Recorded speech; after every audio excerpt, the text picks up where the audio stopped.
Hi, Teresa and Renili. This is Dr. Cairns with some verbal feedback to go along with the rubric. And so I'm just going to start with the end first, and that's your evaluation reflection on the process. And the two of you worked well together, and that was represented. That it was a good learning experience for you, that you got to apply some of the learning that you received in the course. You incorporated that in your paper as well with supporting references and that. So I know that you did a good job of comparing and contrasting, say, academic versus the real world.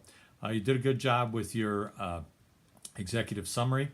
And with that, I'm just going to kind of scroll through as I'm looking here because I had some things that I highlighted for myself. But the recommendations, instead of say we'll discuss the recommendations, you should just give me what they are. And as a result of that, you did a good job, though, identifying the methodology and the questionnaire. And you could have included that in your appendix if you wanted to. But you did also define what the dimensions were and also the significance of the survey results, with 4 being one that represents an area, anything above that as an area for concern or for focus. You did make one statement about strengths and then downplay weaknesses. And for an organization to do that, you really don't want to downplay your weaknesses. You want to neutralize them. So just a little side fact there. You also put a good table in there, table 1.1 and table 1.2. However, nowhere in the paper did you actually refer to the table, and that would be a good thing. You drew from it, for example, the average, but you didn't really say the average or the table or that. So just make sure that when you include something like that, you actually incorporate it into the body. It makes it easy for you to also write your narrative against that.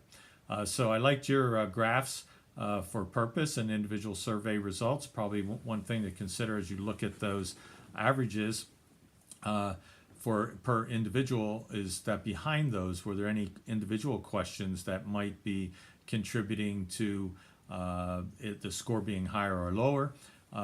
Perhaps there might be 1 or 2 questions where it is a lot lower than the average, and so something like that to just consider looking the story behind the story, in other words. So your findings were good. The one thing that I tried to find, your paper was a PDF, so I couldn't do the search as easily as I would like to have.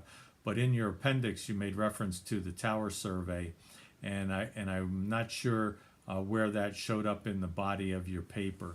And but that would be a good element to compare and contrast, obviously, too. When you went to your diagnosis and recommendation, you were brief and succinct and clear in what you were recommending for the organization to do. And obviously, there's a lot of areas for improvement. So with that, see the rubric for continued improvement.